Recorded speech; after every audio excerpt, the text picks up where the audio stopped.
Students 6 class में mathematics subject में अपना तीसरा चैप्टर चल रहा है, जिसमें हम 3.2 प्रश्नावली पढ़ रहे हैं। 3.2 के कल हमारे 8 तक सवाल कंप्लीट हो गए थे। 9th सवाल देखें ध्यान से। 100 से छोटी 7 है, 100 से छोटी 7 है। क्रमागत भाज्य संख्या लिखनी है आपको। 7 है, 100 से छोटी 7 क्रमागत भाज्य संख्याएं लिखिए जिनके बीच में कोई, यहाँ पे ये शर्त है इसकी, जिनके बीच में कोई अभाज्य संख्या नहीं है। अभाज्य संख्या नहीं है। सवाल है 100 से छोटी संख्या लिखनी है 7, क्रमागत भाज्य होनी चाहिए, वो भाज्य होनी चाहिए लगातार, जिनके बीच में कोई अभाज्य संख्या नहीं होनी चाहिए। तो यहाँ पे आपको 1 से लेके 2 से लेके 100 तक की जो अभाज्य संख्या है और भाज्य संख्या है उनका पता आपको होना चाहिए। उसके बाद में आपको लिखनी है, जैसे मान लो आपको पता है 2 अभाज्य है तो 2 आपको भाज्य संख्या लिखनी है। 2, 3, 5, 7, 11, 13 इस तरह से। तो यहाँ देखते हैं इनके बीच में तो कोई भाज्य संख्या है ही नहीं। 2, 3, यहाँ 4 है, 1 ही बचेगी। आप यहाँ देखते हैं तो इनके बीच में 1 ही है। यहाँ देखते हैं तो 8, 9, 10 3 ही हुई, क्रमागत है 8, 9, 10 3 ही हुई, हमें 7 चाहिए। तो ऐसी संख्याएं आपको देखनी है जिनके बीच में 7 का अंतर हो। तो ऐसी कंडीशन हमारे पास बनेगी वो है, जैसे यहाँ से देखो 79 है, ये अभाज्य है, और उसके बाद में हमारे पास अभाज्य बनती है वो है 97। ये मैंने योग में बताया था आपको। इनके बीच में सारी भाज्य संख्या आएगी। तो आप लोग यहाँ पे हल लगा के लिख दोगे। 79 के बाद में आएगा 80, 81, 2, 83, 84, 85, 86, 87। इस तरह से ये हमारे पास क्या होगी, इनके बीच की संख्याएं है। सॉरी 89 करो, ये हमारे पास आ गए यहाँ पे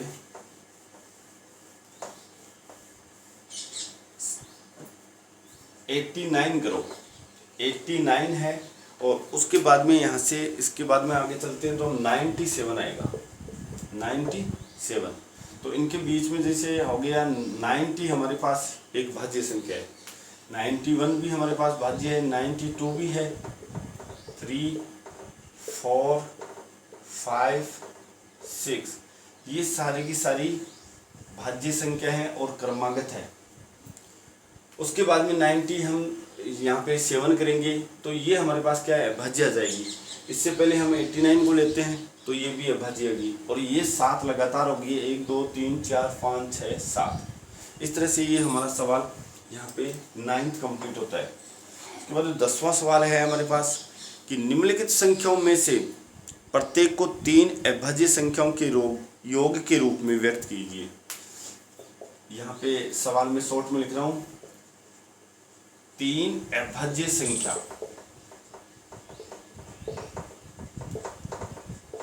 के योग के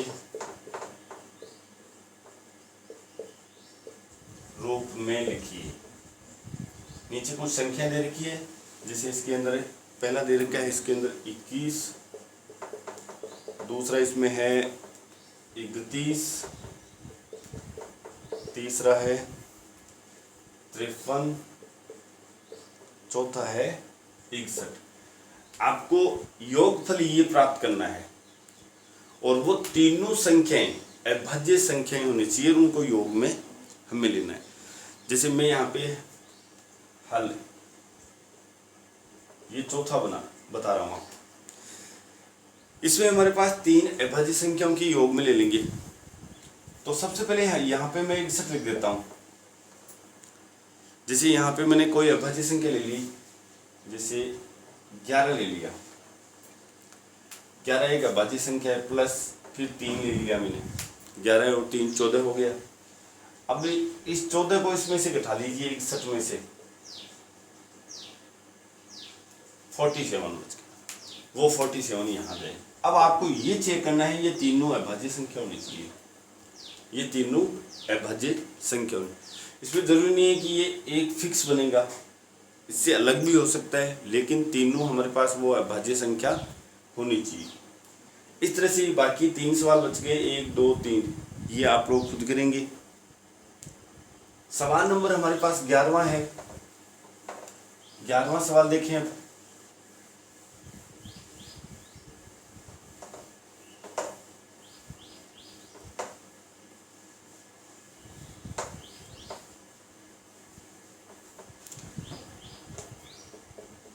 ग्यारहवां, 20 से छोटी अभाज्य संख्याओं के ऐसे 5 युग्म लिखिए।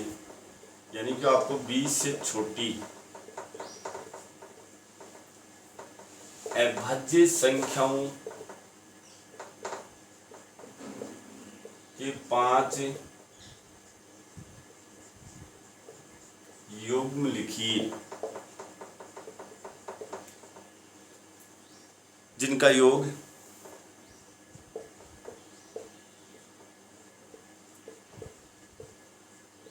5 से भाज्य हो,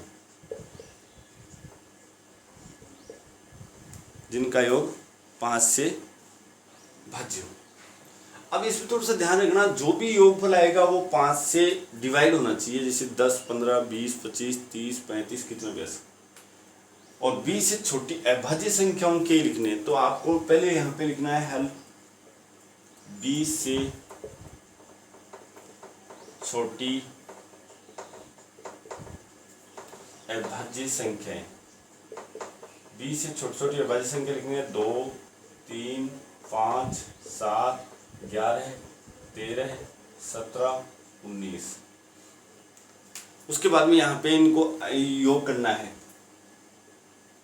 जैसे हम लोग यहाँ पे देखो ये 5 ले लिया यहाँ पे, तो 5 के लिए अब हमें 10 की आवश्यकता पड़ेगी या 20 की आवश्यकता पड़ेगी। और 5 युग्म ऐसे लिखने हैं जिनका योग हमारे पास 5 से भाज्य आ जाए। जैसे हम लोग यहाँ पे ले रहे हैं, अब 3 ले रहा हूं मैं, 3 + 7 योगफल कितना आया 10। यहाँ पे आप लिखो तो लिख सकते हो 5 से भाज्य है, इसका योगफल क्या हो गया 5 से भाज्य हो गया। इसी तरह से हमने 13 ले लिया, 13 + 7 ये भी 20 हो गया, ये भी 5 से भाज्य है। उसके बाद में जैसे 11 ले लिया आपने, प्लस 19 और 1 20 10 30 हो गया, ये भी 5 से भाज्य। ये लिखने की वैसे आवश्यकता नहीं है, सवाल में लिखा गया है। तो इस तरह से हम लोगों से जितने योग पूछे जाए हम लोग दे सकते हैं। उसके बाद में अंतिम जो सवाल बचा है उसमें देखिए, रिक्त स्थानों की पूर्ति कीजिए। प्रश्नावली 3.2 में जो अंतिम सवाल है उसमें है रिक्त स्थानों की पूर्ति कीजिए। 12वां सवाल है रिक्त स्थानों की पूर्ति कीजिए। इसके अंदर पहला देखो ध्यान से, पहले आप उसको सवाल को समझे। वह संख्या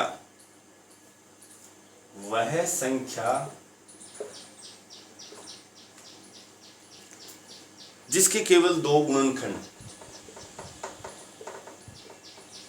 जिसके केवल 2 गुणनखंड हो,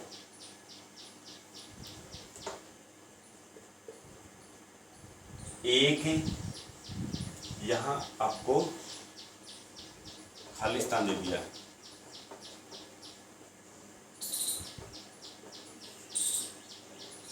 कहलाती है।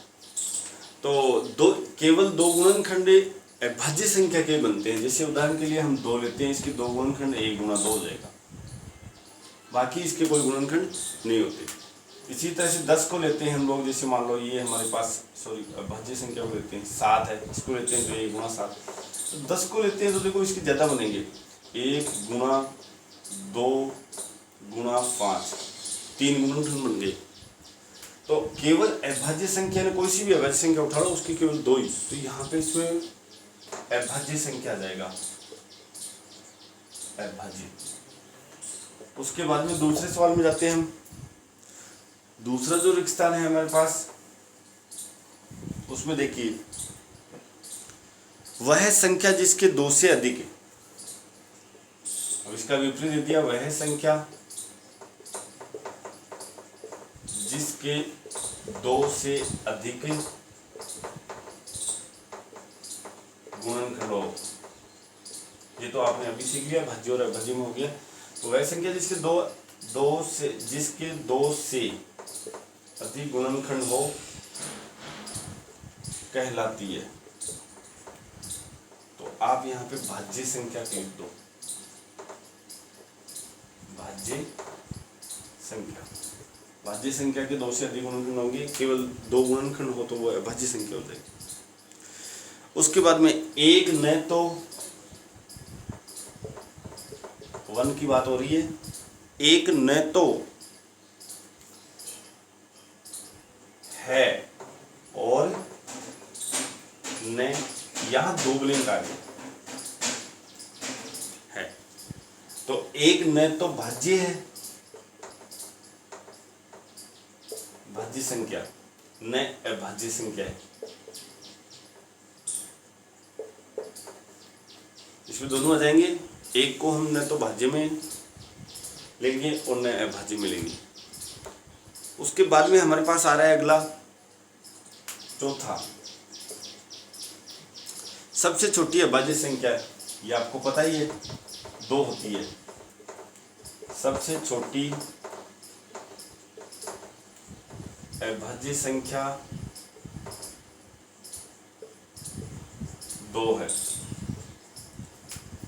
5वां है, इसमें सबसे छोटी भाज्य पूछ लिया आप। सबसे छोटी भाज्य संख्या 4 होगी फिर। उसके बाद में अंतिम है, इसमें सबसे छोटी सम संख्या, सबसे छोटी सम संख्या, सबसे छोटी सम संख्या, ये हमारे पास 2 होगी। इस तरह से बच्चों ये हमारी 3.2 प्रश्नावली यहाँ पे कंप्लीट होती है।